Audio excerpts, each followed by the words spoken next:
Ahoy, mateys! Yikes. What is up, guys? Today we are talking The Last Voyage of the Demeter. I must say I am happily surprised at how much I enjoyed it. Same here. Very good. Yeah. So for those that don't know, The Last Voyage of the Demeter is based on the captain's log from Bram Stoker's Dracula, which is merely glossed over in most Dracula stories. You know, you only see him in his castle hunting people. There you only get a very small taste of the ship that is carrying Dracula to England, and this fleshed out that idea, fleshed out that captain's log, and gave it a lot of blood. Pulp. Yeah. It fleshed it out. It gave it a story. Did it need it? I don't know, but this movie was a hell of a fun ride. Yeah, it was a great time. It was 2 hours long, and as any of you who have watched our previous videos know, I'm not with that. I wasn't crazy about watching it in the first place, like most other newer movies that Bill gets me to watch. It quickly changed. The 2 hours doesn't feel like 2 hours. The middle does drag a little in this movie, but it doesn't take away from it at all. Like, it's a slow burn horror movie, but there's enough going on in the background and enough happens after slow points that it makes up for any of that lag. Absolutely, and with the slow burn, you actually get character development. And Yes. with this movie that is so important, I, throughout the whole movie, found myself giving a shit about these people.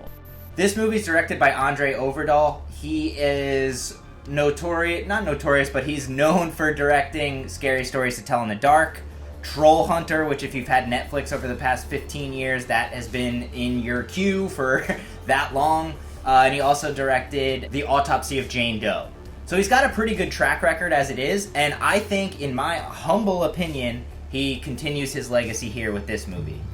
A spoiler alert to anyone who might not know this by But now. no spoiler alert, because the beginning of this movie starts with the events of the end. They find the ship crashed on land and find the captain's log warning people of the creature that was on board. So right away you know, well, I hope I don't get too attached to these characters because they're probably all gonna die. Obviously, because this is like the beginning of the Dracula story, you know that no one survives this mission of transporting these crates from Bulgaria or Romania to England. Yeah, there you go. And obviously on board these crates is the creature of Dracula. But yes, this movie has great character development. Just enough to make you care about these characters before they're about to be slaughtered by Dracula, who isn't a human yet, by the way. We'll get there, though. Man, it's not too much, like you don't know these people's backstory, but it makes you care enough so that way when bad things start happening and the creature of Dracula starts killing people, you're like, whoa. Let's get this out of the way as well. This movie is Alien on a boat. Dracula stalks the ship and just wipes them out one by one. Dracula is the xenomorph. 100%. The boat is the Nostromo from the original Alien, and it's the same feeling you get from the original Alien. Nobody trusts anybody. Nobody knows what is stalking the ship. People are just ending up dying. There's even a moment where there's a dog in like the cargo bay the shot might as well have been from Alien 3. There's even a main character in Last Voyage of the Demeter whose name is Clemens, just like the Doctor in Alien 3. That's just so weird of a coincidence. Yeah. And I recorded this little clip just so you could listen.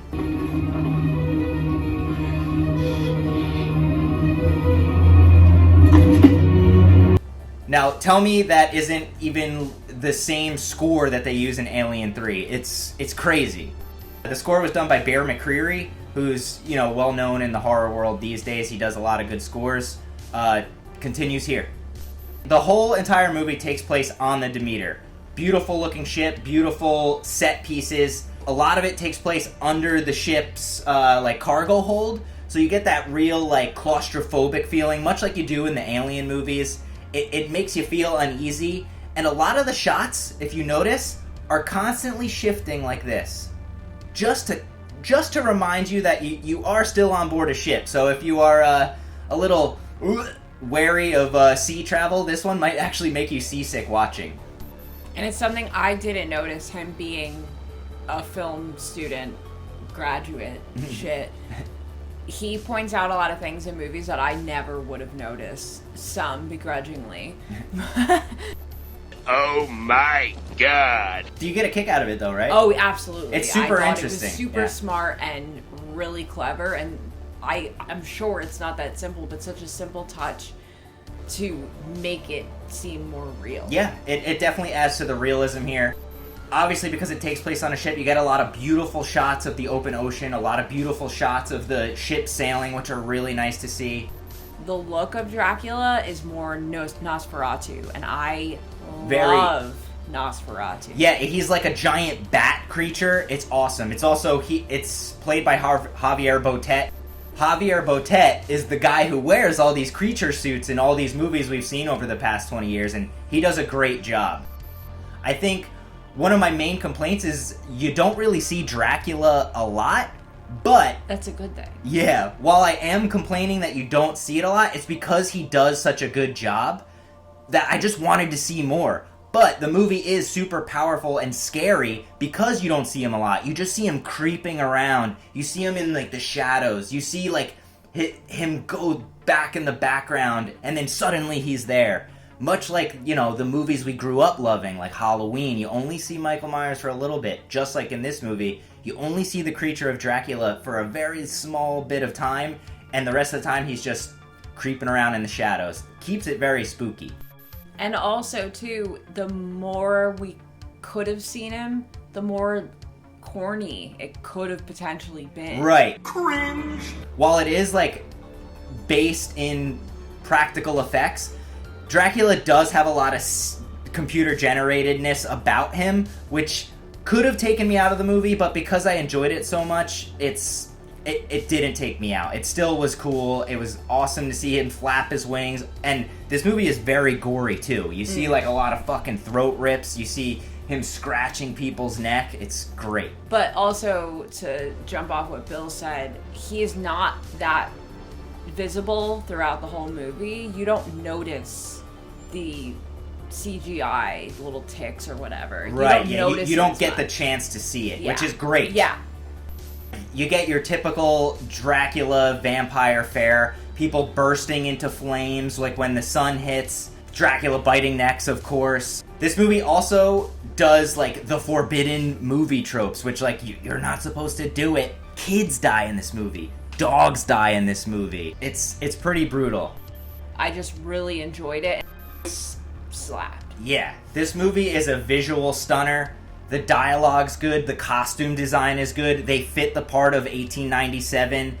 There's just great gore effects, Dracula looks cool, it's kind of spooky, and it's just, like I said, a visual stunner, little slow in the middle, but I got past it. Another home run for Andre Ovidal, in my opinion. You got a lot of, like, even classic horror movie people in it. Like we already said, Javier Botet plays the creature of Dracula. And, what's his name? David? Das Malkin. Malkian or Malkin? Yeah. You know who we're talking about. I'll put a picture up so you can see him. That guy's in it. But all the actors do a great job. Even the kid did a great job. It says a lot that, like, I cared about these characters going into this movie knowing they're all gonna die. But one of the characters does live at the end, which was, I don't know. I didn't really care. Him revealing that Means nothing. No. It upsets me because we didn't discuss this. So what would you give this on your scale? My Letterboxd rating already up on my Letterboxd. If you follow me or if you want to follow me, is @MoldyHan. I gave it a 4 out of 5. Yeah, I love this movie too. I would give this an 8.2 out of 10, which is very high for me. Yes, very high. I highly recommend checking out this movie. I'm a little upset we didn't go see it in the theater. I think it kind of failed at the box office because no one really knew what this movie was about. And I think a lot of people have a bit of Dracula fatigue. They've had it for over a decade now, myself included.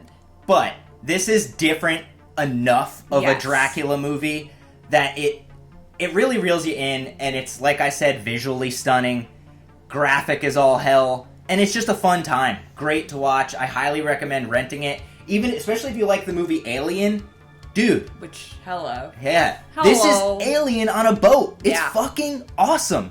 I think a lot of the It's vampire fatigue that a lot of us have felt is because of the pretty vampires. We were all sick of that. This is gritty. It made it worse. This is gritty, gross vampire shit. Yeah, and I am awesome. here for it. I don't need another one in the next year. No, or please so, don't make a but- sequel to this, but it was great. What did you think of Last Voyage to the Demeter? We loved it. We'd love to hear your thoughts. Let us know in the comment section. And as always, please remember to like this video. It helps the channel. And thank you for watching. We really appreciate it. We love you guys. Happy sucking.